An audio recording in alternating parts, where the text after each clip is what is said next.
ओम हरि ओम।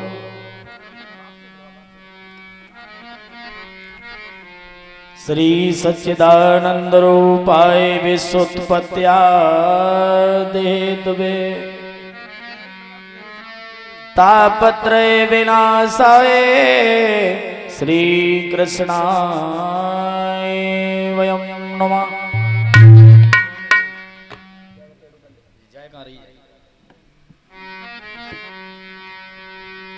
वर्णानाम् अर्थसंघानाम् छन्दस्वसानां छन्दसामपि मंगलानां च कर्त्यायो वन्दे वाणी विनायको। गजाननं भूतगणादिसेवितं कपित्थजम्बोफलचारुभक्षणम्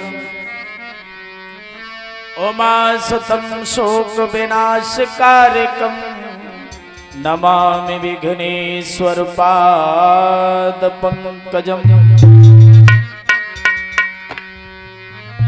तो गुरुवर मोए न बिसारियो चै लाख लोग मिल जाए। हमसे तुमको बहुत हैं पर तुमसे हमको नाए। गोविंद गाड़ी भीड़ में हम सुमिरत हैं तोए। पतिरा की प्रहलाद की सुबह ही भरोसो मोए।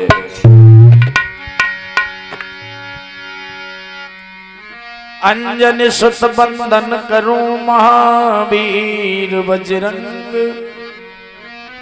करी सहाय रघुवंश की तुम रहे हमेशा संग।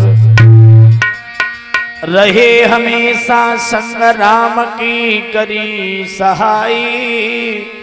और सीता की सुध लई फेर गढ़लंक जराई।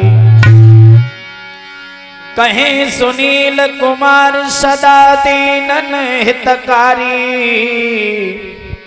और सेवक अपनो जाने आज सुध ले ओ हमारी। आदरणीय उपस्थित समश्रोता बंधु, आज भगवान की इस रसमयी कथा को चलते हुए षष्ठम दिवस यानी छठा दिन है।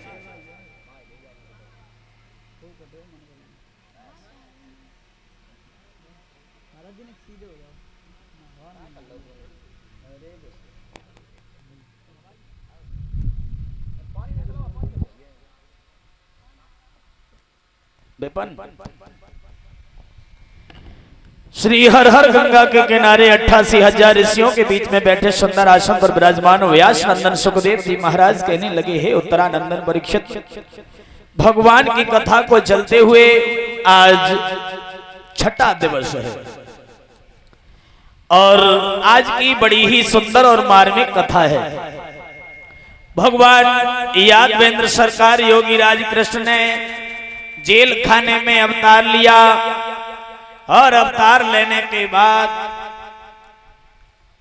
भगवान के कहने के अनुसार बाबा नंद यशोदा के यहां रात ही रात में वसुदेव ने उन्हें पहुंचा दिया।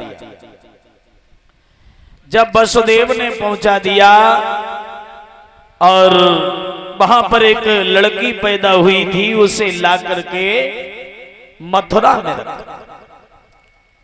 पूरी रात तो वो लड़की सोती रही। जैसे ही सवेरा हुआ पूरा जेल खाना उस लड़की ने जगा दिया। कंस भागा, अपनी बहन की गोदी से उस लड़की को उठाया। जैसे ही जमीन पर पटकना चाहा, उसी समय देवकी हाथ जोड़ करके कहने लगी, भैया ये लड़की है, ये तुम्हारा कोई अनिष्ट नहीं करेगी, दूसरे घर से रिश्ता जोड़ेगी। जब भी तुम इसके घर पे जाओगे तुम्हारा सम्मान करेगी, इसे न मारो। कंस कहने लगा, बहन जब तेरे 6 पुत्र मर गए तो इस लड़की के ऊपर क्यों जान दे रही है? कहा भैया आप नहीं जानते हो कि कन्या बड़े भाग्य वाले के घर में पैदा होती है, इसे ना मारो। कंस ने कहा देखो बहन मुझे डर है, डर इस बात का है कि चलो ये लड़की हमें क्षति नहीं पहुंचाएगी, शायद इसका पति हमें मार दे, और पति न मारे तो इसका लड़का जो हो वो हमें मार दे, और हमें मरने से बड़ा डर लगता है, हम मरना नहीं चाहते। क्यों? क्योंकि अगर हम मर गए तो हमारे प्रजा के लोग तो वैसे ही रो रो के मर जाएंगे, क्योंकि हम किसी को दुखी नहीं देखना चाहते। नहीं मानी एक भी बात उस कंसराज ने।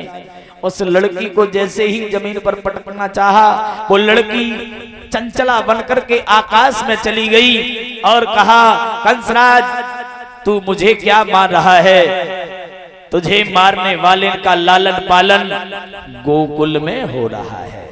जो इतनी बात सुनी हाथ जोड़ करके कहने लगा बहन मैंने हर एक तेरा पुत्र मार दिया, लेकिन इन देवताओं ने छल किया मेरे साथ, गलत बताया कि तेरे गर्भ से बालक पैदा होगा, लेकिन ये तो गलत भविष्यवाणी हो गई। बहन मुझे माफ कर दे। देवकी कहने लगी मेरे पुत्र मारे गए इसका हमें दुख नहीं है, दुख एक बात का है पुत्र मरने के बाद भी आपका काल जिंदा है। आज कंसराज जब वहां से चला गया और इधर तो देवकी रो रही है, आंगन में बैठी है, और उधर बधाई बज रही है यशोदा मैया के घर में। सब लोग भाग भाग के आ रहे और यशोदा मैया चलो हमने सुनी बुढ़ापे में यशोदा मैया ने लला पैदा कर लो। सब लोग भागे और भाग के यशोदा मैया से दक्षिणा ले रहे हैं। धीरे धीरे समय व्यतीत हुआ तो रोहिणी के जो गर्भ से पैदा हुआ था बालक, गर्गाचारी पंडित जी द्वारा इनका नामकरण संस्कार हुआ। तो रोहिणी के गर्भ से जो बालक पैदा हुआ था उनका नाम पड़ा बलराम, और जो कन्हैया थे उनके बचपन का नाम पड़ा, राशि का नाम पड़ा कृष्ण। और कहा पंडित जी ने सुनो, नंद बाबा और यशोदा से कहा सुनो तुम्हारे तो भाग्य खुल गए, ये एक नाम से नहीं अनेकों नाम से जाना जाएगा। धीरे धीरे ये बालक बड़े होने लगे। तनिक सयाने जब भई कृष्ण और बलराम, तो माखन लीला बनी उनको पहलो काम। भगवान कन्हैया इनके बड़े भैया बलराम जब कुछ बड़े हुए तो सबसे पहला काम माखन चोरी का रहा।